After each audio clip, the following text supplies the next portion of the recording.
Okay, so let's look at chemical formula, binary ionic compounds. Actually, we'll look at the notes real quick. All right, now we have two main kinds of compounds, and we have in your PowerPoint, it also calls them molecular compounds. And what we need to be able to do for both kinds of compounds is name them and write their formulas. And it's kind of writing the names for ionics are pretty easy. Writing the formulas has some challenges. And it's the flip side for the covalents. Of course, I think the covalent's the easiest in both directions. The problem with the ionics is there's a few concepts you have to get down before you can be successful at it. But once you have the concepts down, then it's quite easy. But it does take some effort and challenge to get there. So, all right, so I've created this names and formulas notes, and you'll notice that I've got 2 pages of ionic and less than a page for covalent.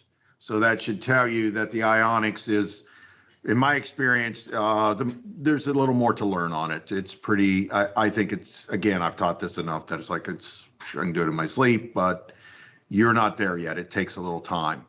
The first concept I want you to get into your brains is all the formulas are electrically neutral, which means they have an equal amount of positive and negative charge. So that's the purpose of adding what we call subscripts, is to get our charges all balanced out. Now, the book and the PowerPoint teach writing formulas by showing you how to balance the charges. It's been my experience that I have a little bit easier way of showing you. And then once I show you that, go back and show you that, hey, we got the charges balanced. Doing it this way, I found, from experience, I found that to be a little more successful for me. I don't know why, but as a chemistry teacher, this is a very difficult topic for students to get right away. About half students get it right now, and another half, they really have to work at it. And about a fourth really have to work at it. And again, it has to go to that thing I talk about all year called brain wiring. It's just the way our brains work. And so, some of you, it's going to take a lot of work, and some of you will get it right now. And it is what it is, and we'll go from there. All right. Remember, again, all the formulas are electrically neutral. So that means we have an equal amount of positive and negative charge. Okay, so first thing we're going to go through is naming ionic compounds. Okay, so all you do, you got to know. Now, for starting, I'm going to tell you, hey, all of them today are ionic. But come test time, you will have to, if you're given a chemical formula or you're given a name of a compound, you will have to be able to first figure out, okay, is it ionic or covalent? Because there's different rules for ionic versus covalent. So the first thing you got to be able to do is determine, is it ionic or covalent? And all you do is just look at the first thing you see. If it's a metal, then you know it's an ionic compound. Or if it's the polyatomic ion ammonium, there's only one positive polyatomic ion. So if it's ammonium, which is NH4, or a metal, then you know it's an ionic compound. Now, does anyone need me to review with you how to determine whether an element is a metal or not? And speak up if you do. It's okay. I need you to do that. Because remember, I'm teaching a lesson that more than you guys are going to look at. In fact, you know what? I'm just going to go to my handy dandy periodic table of ions and go through that. So here's my handy dandy periodic table of ions. Going to undo. There we go. I'm going to get my highlighter here and draw. Remember, we have the staircase here, and I've already got it the rest of the way here. So everything to the left of the staircase is a metal. Everything to the right is a non-metal. Notice the non-metals have negative charges and the metals have positive charges. Also notice some of the metals have more than one charge available. See these ones where the boxes are split? Okay, so you're gonna have to know when to use what a Roman numeral to represent that charge. The other feature of this is it has a table of polyatomic ions. You notice all but ammonium and hydronium are negative, and they are in alphabetical order. Okay. And otherwise, if I don't give you the name, then you've got to look it up by formula here. Now the formulas have the charge on them here as well. Okay. So you got everything you need here. Between that and the notes, everyone should get an A on the test. It's been my experience, almost everyone gets at least a B on this test. Almost everyone. The only ones who don't get B's or better on this test are students that frankly just didn't try hard enough. And you know, it is what it is. All right, so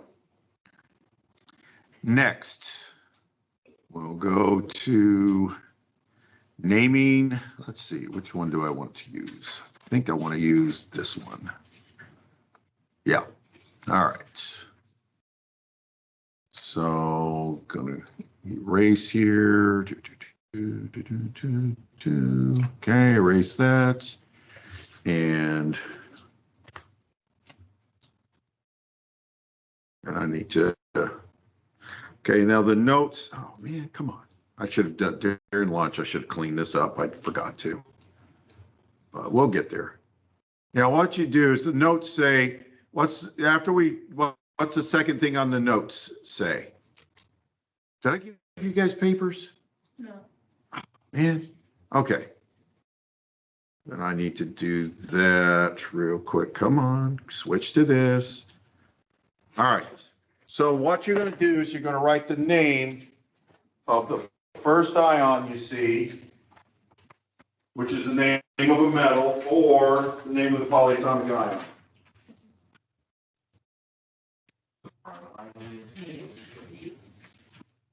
And that way you don't have to keep going back and forth. Did you get ionic names and formulas? No, but I only have one. You should have two papers. This You don't is, have another one there that says ionic? no, I got it. Oh, man. Okay, I'm gonna have to print that for you. All right, you have a periodic table of ions. Okay, you guys need Thank you. Well, never mind, I actually have. You got it? Yeah. All right, cool. Awesome. All right, so the first, what's the name of the first metal you see there? Which paper? The one, the one I had, never mind, I had it on my screen. I'm trying to make the best use because I'm recording, but it is what it is.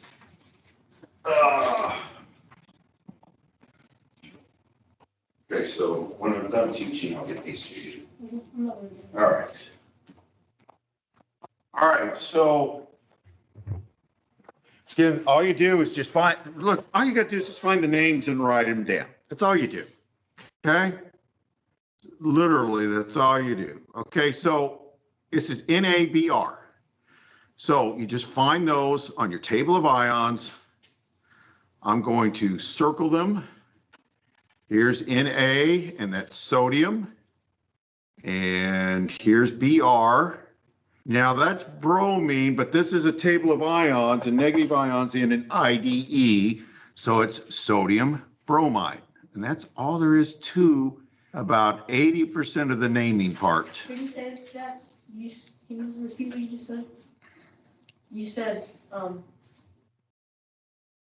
Okay, find Na on your table of ions. You'll see the word sodium. Yeah. Write it down. Look at Br on the table of ions, and you'll see it's bromide. That's all you got to do. So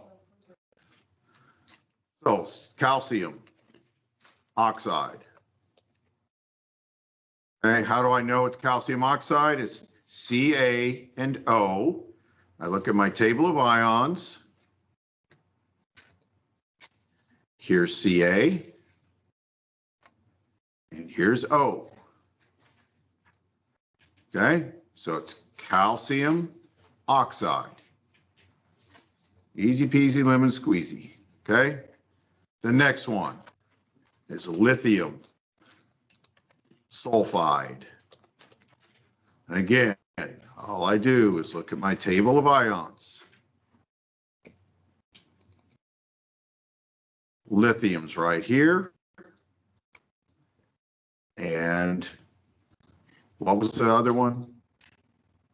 Nobody remembers. Sulfide. And here's sulfide.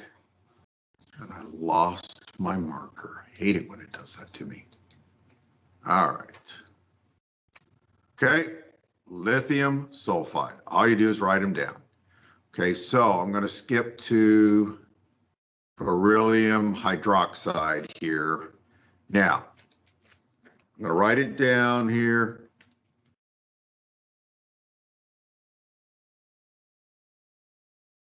Oh, come on. All right, now hydroxide. That's a polyatomic ion. Now, what are my clues? Okay, my first clue is my second part of this compound has 2 capital letters in it.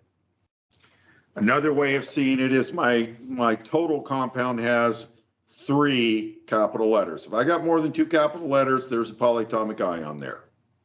Okay, for these. Okay, and if there's a polyatomic ion present, it's an ionic compound. So all you got to do is find Be and then find OH on the polyatomic ion side. So we go here, and Be is right here. That's beryllium. Okay. Now I look at my table of ions. Here's OH.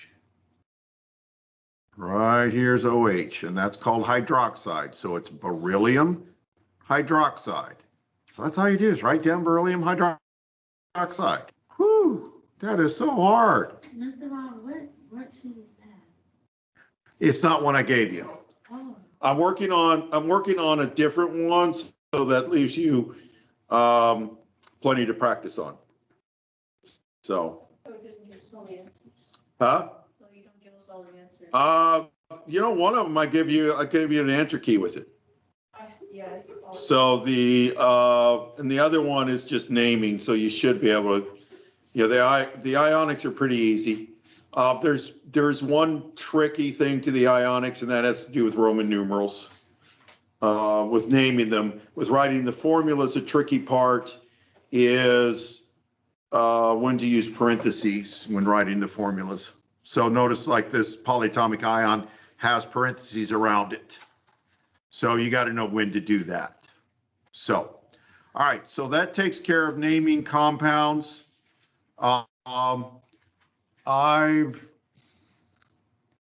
Let's see. I'm going to wait on teaching you the Roman numeral parts probably till Thursday, because some of the names you have to write using Roman numerals. Let's see, is there more to this? No, this is covalent. And I think that's, this one has the answer. That's not what I wanted. All right. All right, do you have any questions on what I did so far on the naming of the compounds? All right, so these are ionic compounds. Again, just write down the names of the ions. That's all you need to know right now. We're going to add to that sometime either later this period or on Thursday. I'm going to show you when we have metals with Roman numerals with them here, then we got to figure out which Roman numeral is there, and we got to do that by figuring out the charge. So, but it's easier to figure that out after I've taught you formulas. So I'm going to teach you how to write ionic formulas, and then we're going to start on the tougher stuff, which is the Roman numerals and when to use the Roman numerals and when to use parentheses. So, Donovan. It doesn't matter the amount of each one, right? Not when we're writing names. Yeah. It does matter when we're writing names of covalent. It does not matter when we're writing names of ionic. Okay. So, all right. So next we'll look at, let's see, chemical formulas. Nope, I want, okay, that one. Do I want that? You said that these are all ionic, right? Yeah. So this is the worksheet I have for you today. Naming ionic compounds, worksheet 1. Now there's a few on here. See, there's iron here, iron 5 and 6. Just leave those. You can write down iron chloride. Just leave room for Roman numerals. Okay. And I'll get back to it. If you look at it and there's a metal with a Roman numeral on the periodic table of ions that I gave you, if it's got a Roman numeral, leave space when you write the names, leave space, and we'll come back and write the Roman numerals, okay? All right, so I'm going to move now to writing formulas for ionic compounds. Before I do that, do you have any questions on me on writing the names? Just like this one's going to be sodium carbonate, this one's sodium hydroxide, magnesium bromide. Okay, notice there's 2 words, potassium chloride, iron. This is iron 2 chloride. This is iron 3 chloride. This is zinc hydroxide. This is beryllium sulfate. Okay, notice how quickly I've done this so much, I've got them memorized. You're not there yet. It takes you time, but with practice, you'll get to where if you take IB chemistry or AP chemistry, you'll have those memorized. You'll just look at that and know it. Okay. And part of taking the mystery out of chemistry is being able to look at these chemical formulas and be able to just spout out what it is. Once you get to that point, then it starts taking a lot of the mystery away from it, but it takes time and practice to get there. And, again, you're going to be able to use the notes I've given you and your table of ions on the test. So it shouldn't be that tough. Does anyone need me to review how to write the names any further before I move on to writing formulas? Speak up. Okay, so I'm going to move now to writing formulas for ionic compounds. Again, it's pretty straight up, but just follow and we'll go from there. All right, let's see, I have... Is it this one? Nope, it's not that one. It's next to the last one. There we go. All right, so when you look at the notes, what does it say you need to do? Oh, goodness. All right, that's fine. What says the first thing you need to do on the notes? Okay, let's go to formulas here. Okay, what do we need to do? Number 1, determine what? First element in the formula is the metal or polyatomic ion. Okay, I'm telling you it's ionic. So we've already figured out it's ionic. How do I know it's ionic? Because the first thing there is a metal or ammonium. Determine the charge. So the first thing after that is determine the charge of each ion. So we need to, and if we don't have that memorized, we look at our handy dandy periodic table of ions. And for this particular problem, it's potassium and iodide. Okay, I already have those written, but we'll look at our table of ions here. Here's potassium. So over here, its charge is 1+, and it was iodide, correct? Okay, that's over here, and it's a 1-. All right, so here I have my plus and my minus. Okay, so what's it say to do if those are exact opposites, correct? If the charges are exact opposites, just write the symbols for both with the positive one first. Does that make sense? Okay. So the positive one's potassium. Its symbol is K. And then the symbol for iodide is a capital I. All there is to it. Okay, the next one, magnesium is a 2 minus, and 2 plus, and oxygen is a 2 minus. Again, how do I know that? Well, I have it memorized, but you can find it on your handy dandy periodic table of ions. Here's magnesium. It's 2 plus. Here's oxide. It's 2 minus. Okay, so I've determined my charges. My charges are exact opposites. So I just write their formulas, the positive one, then the negative one.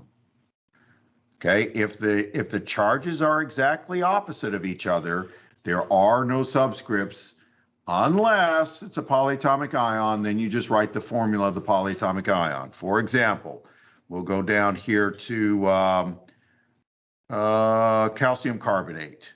Calcium is 2 plus and carbonate is 2 minus. Okay, so I'll go to my handy dandy table of ions. Okay. And calcium, it's right here, it's 2 plus. Carbonate is right here. And it's CO3, 2 minus. Okay, so it's the formula for carbonate is CO3. So that's what I have to write is CO3. Okay, so calcium Ca.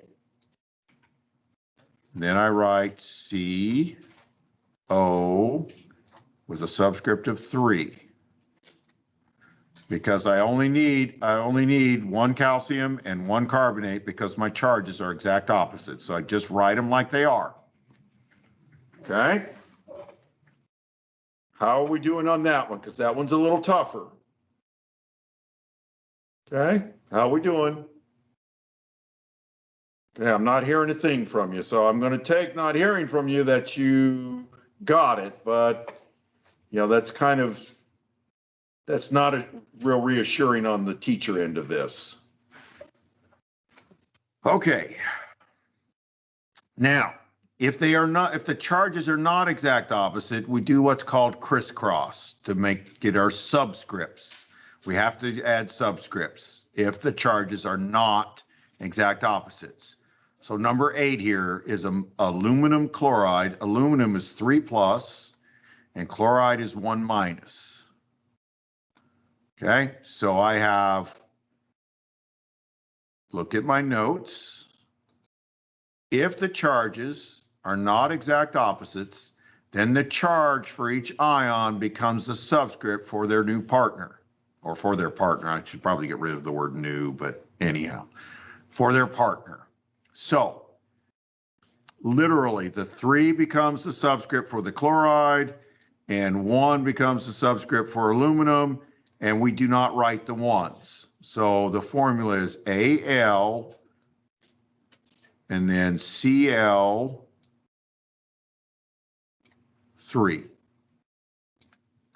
So 3 was the charge on the aluminum. It becomes the subscript for the chloride. 1 was the charge for the chloride. That becomes the subscript for aluminum. This is the point where I start going into the balancing of charges. Okay, how many aluminums do I have in that compound? How many aluminum ions? Come on, guys, it's not a trick. What's the subscript on aluminum? 1. Yep. Okay, and what's the charge of 1 aluminum of aluminum? It's 3 plus, yes? Yes. Okay. How many chlorides do I have? 3. I got 3, right? So here's Cl minus Cl minus Cl minus. What's my total positive charge? It's 3 plus, right? And my total negative charge is 3 minus. So I have a balance of charges.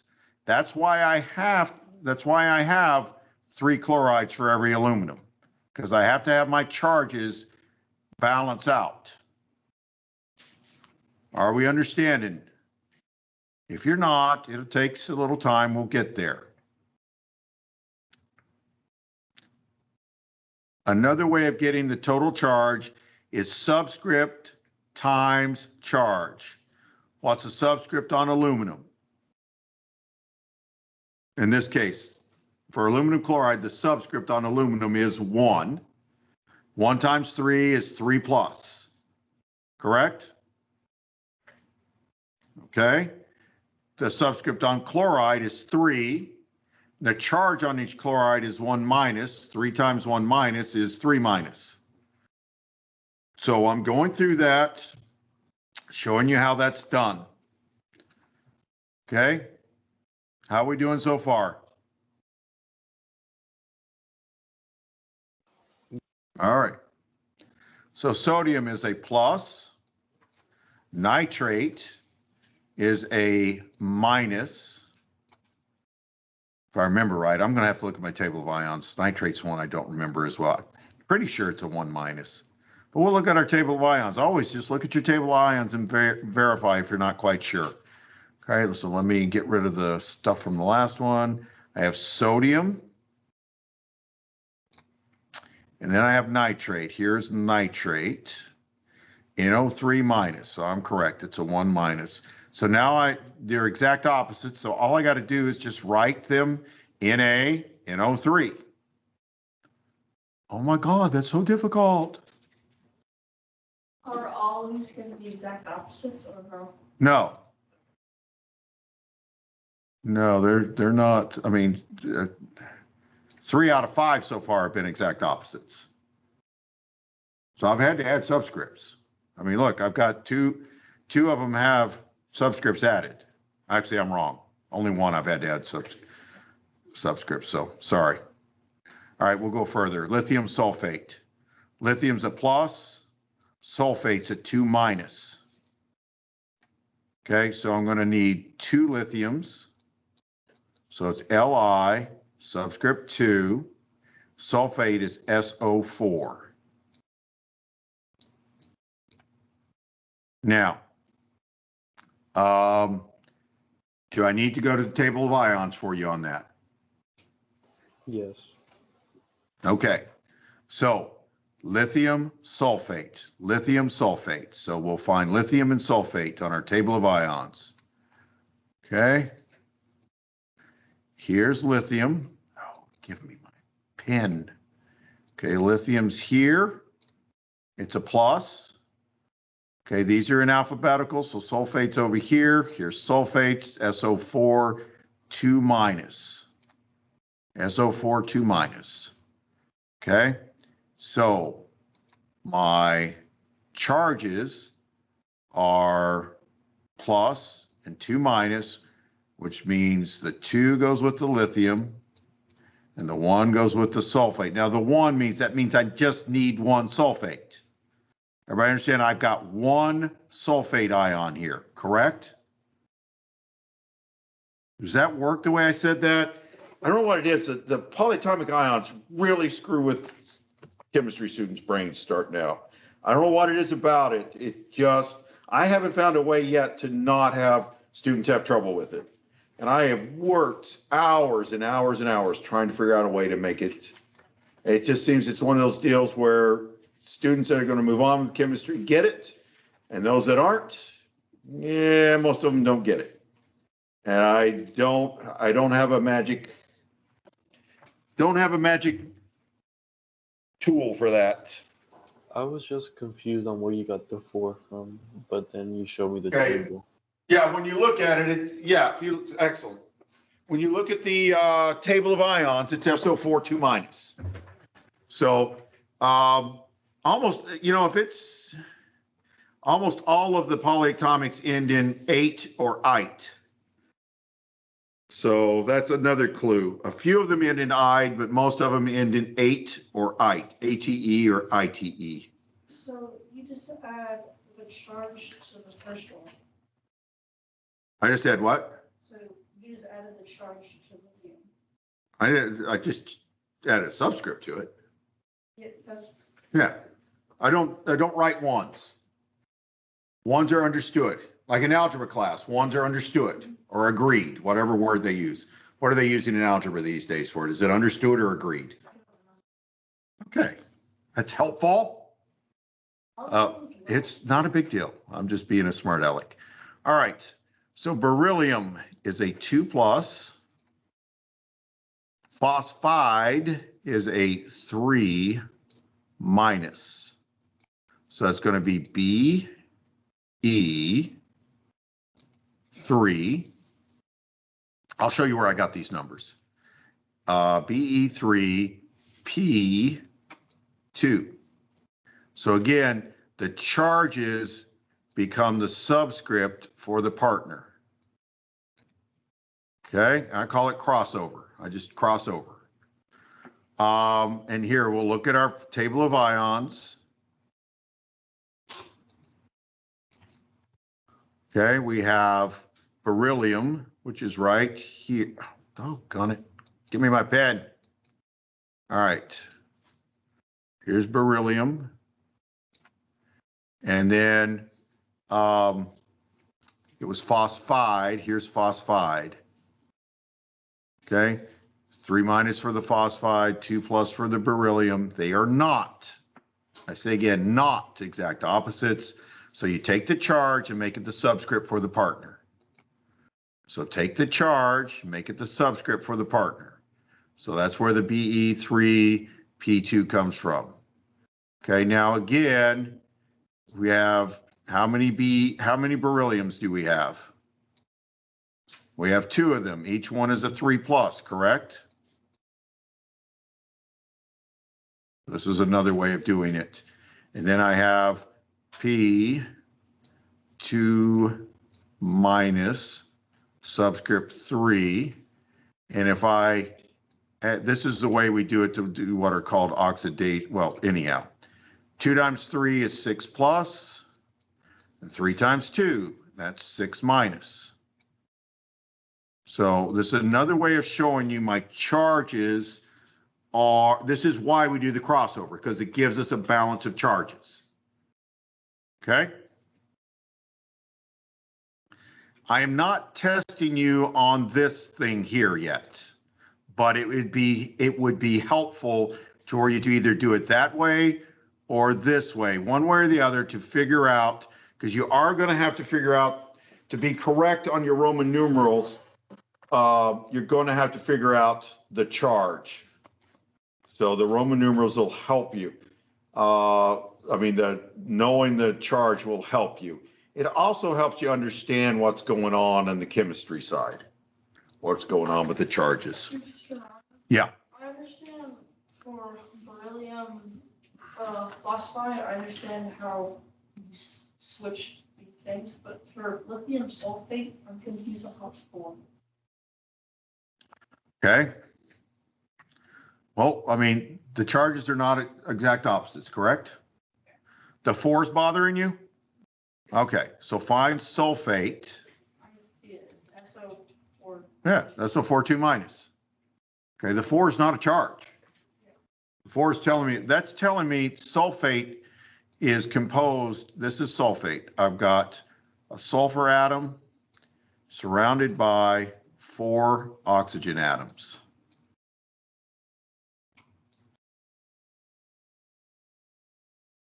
Okay, that's sulfate. That's SO4. Okay, and that's such a strong, the bonds are so strong, that thing almost never gets broken apart. And it goes through chemical reactions. It just changes partners. So I don't know if that helps. The subscripts, you only use Okay, we'll go a little further here with it. Look at magnesium hydroxide.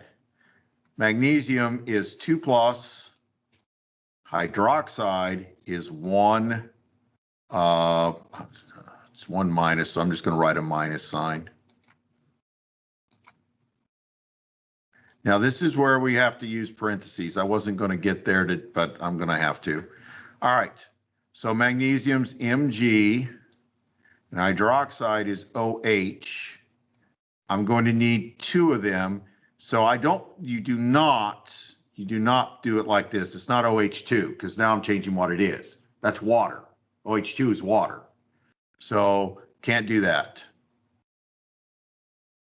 Come on, you're supposed to, there we go. All right, so I have to put parentheses around it and then add my 2. Now I've got an Mg, which is a 2+, and I have 2 OH minuses.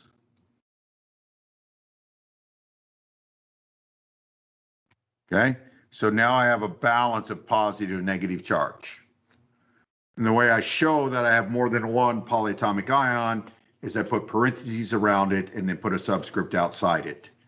Now, some of you are never, ever going to get that. Every year I have at least 1 or 2 people in each class that do not understand the parentheses thing. It just is. The bad news is some of you aren't going to get that. The good news is, yeah, you can not understand that and still get a B on the test. So, you know, it's one of those things that I have to teach you, because if you're going to take more chemistry, you're expected to know it going in. And, you know, about a third of my students are going to take more chemistry in their future. So, you know, and it's also part of what's considered, quote, normal, or what you do teach in honors chemistry. So there we go. All right, so I've given you enough on writing formulas and names. Download those 2 worksheets and do as much on them as you can between now and Thursday, and then bring any questions you have to class. The worksheet, where is it? Yeah, this one. On this worksheet, the chemical formula of binary ionic compounds, do the first 50, okay? Do the first 50. If you need more practice, you're welcome to work on the second 50, okay? And here, you'll notice I left the answer key on there, okay? It's been, from my experience, highly successful students know how to use an answer key to inform their learning. That is, do I get it? Am I getting it right, or am I not getting it right? And if I'm not getting it right, they can use the answer key to show them how to get it right. So highly successful students use answer keys to help them learn things that they're having trouble with, or to confirm that they know it. Average students use answer keys to get work done, but they don't use them to inform their learning and to help them learn concepts. Highly successful students use answer keys to learn concepts. So I'm trying to encourage you, use answer keys. I'm going to leave them on there on a lot of papers. So I'm going to leave them on there to help people learn how to do stuff. Now, also, I've given you good notes here. I think the notes are pretty good here. So go through them. I've got examples. I've got numerous examples here with the notes. So try to go through it and figure it out. And again, do as many as you can. We got a half hour left. I would suggest you work on these till the end of class. Do it now while it's fresh. And then on Thursday, come to class with any questions you got, or hit me up with an email tonight or tomorrow. Okay, with that, do you have any questions before I stop recording?